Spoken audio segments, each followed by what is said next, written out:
Okay, so this is the judge's corner on TFTC's ranch roping phase 2. Once again, you can see there's 10 different categories there, 100 points. There's 3 on the Helomatic, there's 3 on the dummy doctrine, and then there's 4 on the breakaway doctrine. I'll zoom in here a little bit closer, and we'll look at on the Helomatic. We're looking for vertical direction, stage 2 and stage 3, and so I'll go through this in a lot more detail in the video, which will make a lot more sense.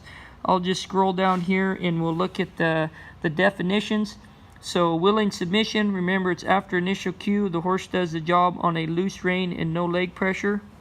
And vertical direction or flexion is when the slack is taken out of the rein, the horse puts the slack back in the rein with suppleness through the pole and the loin. And here's the foundation of maneuvers here I talk about is ability to direct the horse's feet to do a job. And there's 4 different revelations. So stage 1 is stopping the inside front foot and walking all the feet forward around it or disengaging the hindquarters.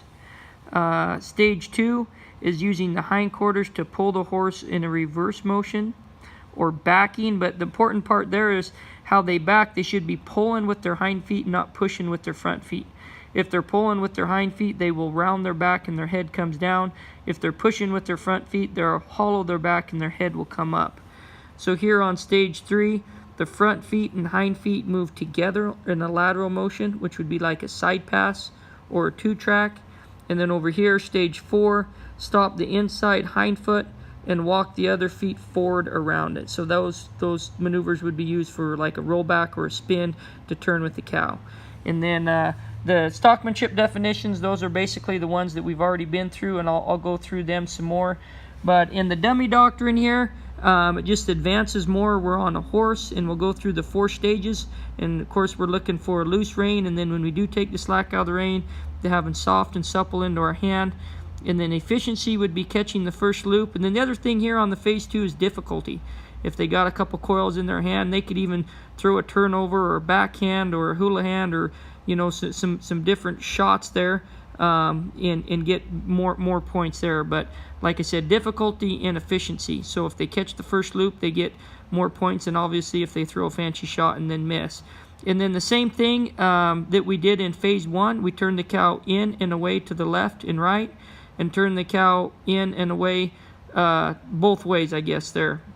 And so we're looking at, and then go ahead and breakaway doctrine, go ahead and throw and rope it.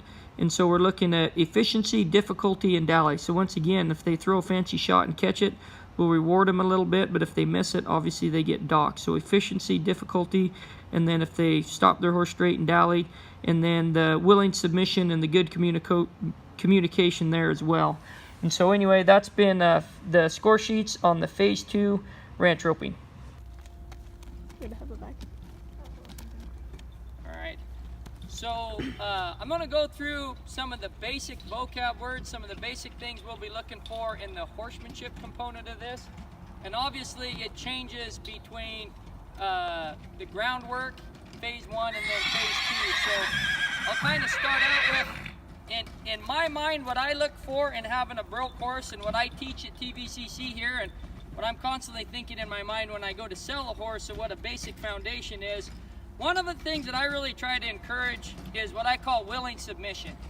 And my definition of that is after initial cue, they do it on a loose rein and no leg pressure. Okay, basically the Ray Hunt philosophy there, make the wrong thing difficult and the right thing easy. So when they're doing what we want, being able to give them their head and having it do it being their idea. Okay, I think that looks really good if you're riding a horse or if you're training a horse. And I go to different horse sales and I think about that. How much of the time can I just give him his head and do it on a big float, loose rein? Okay, so that's one of the vocab words we have is willing submission. I want to be able to ride him around, and so we'll be judging that all the way through. How much during the ride, when you're riding and roping, can you give the horse his head and let him go do a job on a loose rein? Okay, then the other component I look for is what happens when I take the slack out of the reins. Okay, do they come, basically every time you take the slack out of the reins, they're going to respond to your rein in 1 of 3 ways. Either give the pressure, wear pressure, or be resentful. Okay, so that's what I try to teach. What I think looks good is when you take the slack out of the rein, that horse comes back into your hand instead of away from your hand. Okay, so when I I take the slack out, I want him coming into my hand, which my definition for that is just vertical direction or vertical flexion. Okay, I won't get into a lot. We do this more in my horse training classes. I want horizontal direction where they're soft going horizontally, but for the sake of this program, for the sake of the ranch roping, I just want them to be able to break in the pole and then do 4 simple stages, okay? 4 simple revelations through to the feet, okay? In training horses, most of the problems we have is one of these 4 simple revelations not getting through to the feet. Okay, so the first one is what I call stage 1, which is just disengaging the hindquarters or pivoting around the inside front foot, okay? So stage 1 is just pivoting around the inside front foot or disengaging the hindquarters, pivoting around that inside front foot there, okay? Should be able to do that both ways. And ideally, this guy's a little greener to the right. I want that with willing submission. I want to be able to cue him and then have him do it on a loose rein, okay? So that's stage 1. Stage 2 is using the hindquarters to pull in a reverse motion. But the real important thing is here, when I ask a horse to back, I want them to round their back and pull with their hindquarters. That's one of the things I'm constantly teaching. Sometimes horses hollow their back and they push with their front feet. So that's what I'm looking for here. I want a horse backing, but you watch his head will come down, he'll round his back, and he'll pull with his hindquarters. Okay? So I'll go forward here, take the slack out of the rein. I want him to round his back, his head come down, pull with his hindquarters. Different than people roping that go like this, and he lifts his head and pushes with his hindquarters there. You guys see that, which is pretty common in the roping world. You get up there and throw, and you're elevating their head.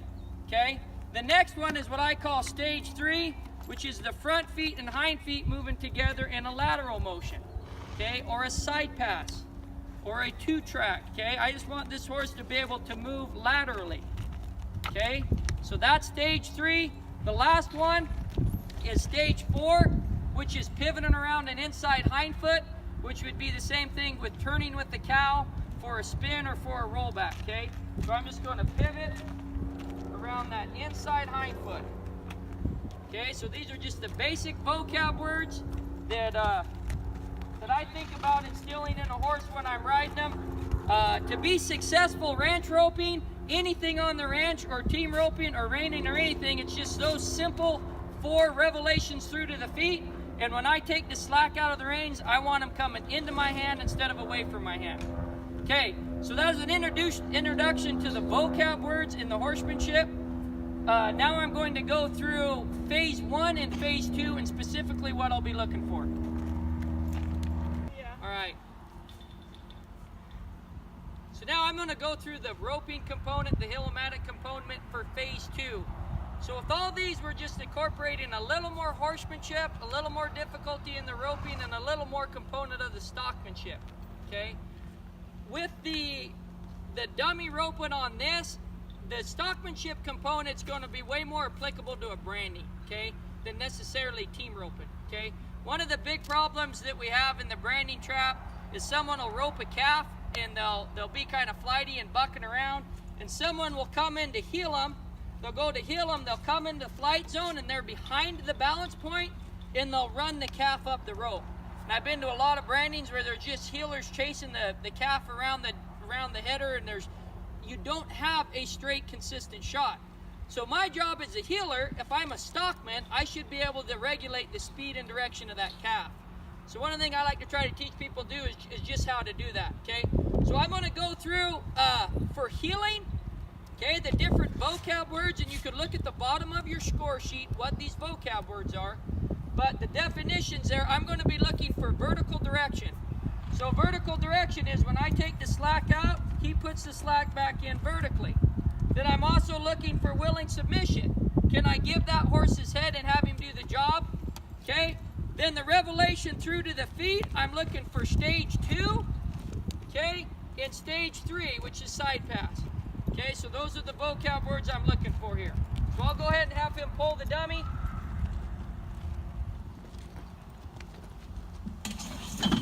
Okay, so I'm going to pretend like I'm going to heel this calf. I'm going to come in like like I'm heeling him, and I'm going to pretend like the calf runs up the rope. So I'm going to do stage 3, out of the flight zone, ahead of the balance point, stage 3. When I come behind the balance point, I'll take my shot. Same thing, I want my horse to pull with vertical direction and then stop him. Okay? So in case you didn't hear me there, I'm going to come up like I'm heeling the dummy. When I come into the flight zone, that's the fight, flight, or freeze, where a lot of times that calf will run up. But I'm behind the balance point. I'm behind the balance point, so I chase him up the rope. So as the heeler, I'm going to come out of the flight zone, which is that bubble, and I'm go out and get ahead of the balance point to slow down that calf. Then I'm going to, and I do that through stage 3, which is side passing. Then when I get in position, the instant I fall behind that balance point, I need to take my shot.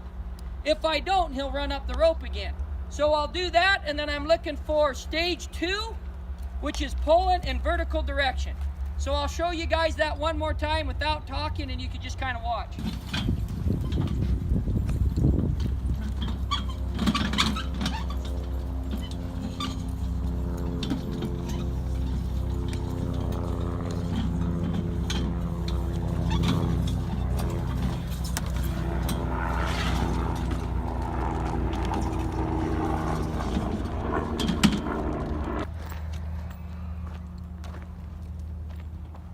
Okay, so on the branding, the heading, you're going to do all 4 stages with willing submission.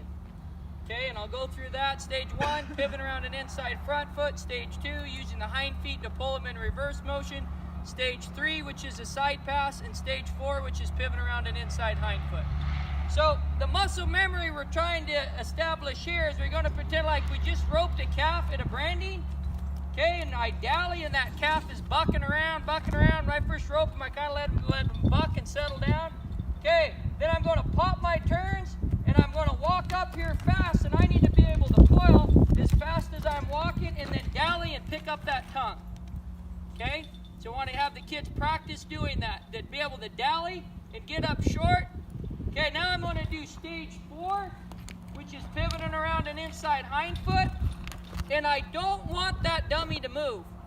You guys see that? I slipped my rope. Now that dummy's straight behind my horse. Now I can go ahead and pull him. And that'll help keep my horse really smooth in between these 4 stages, instead of especially a green horse trying to pull a 1 or 2 or 3 or 400 pound animal through the turn. So that's the beauty of having a slick horn here to begin with. I can let some rope slip to help him be smooth through those turns. Okay, so I do stage 4. Now I'm going to drag it. Okay. I'm going to pretend like someone heels it. So I'm going to do stage 1, which is pivot around that inside front foot. Okay, now I'm going to do stage 3, which is side pass. And I want to keep the tongue off the ground. I try to have these kids side pass, and the goal is to keep the tongue off the ground, meaning I'm keeping that rope tight. Okay, so if I'm running a calf from one side to the other side and I'm rolling, we got to keep the rope tight. So we did stage 1, we did stage 4, we did stage 3, and then I'd just like to have the kids back up, vertical direction in stage 2, and slip their rope out. And that's the end of that part.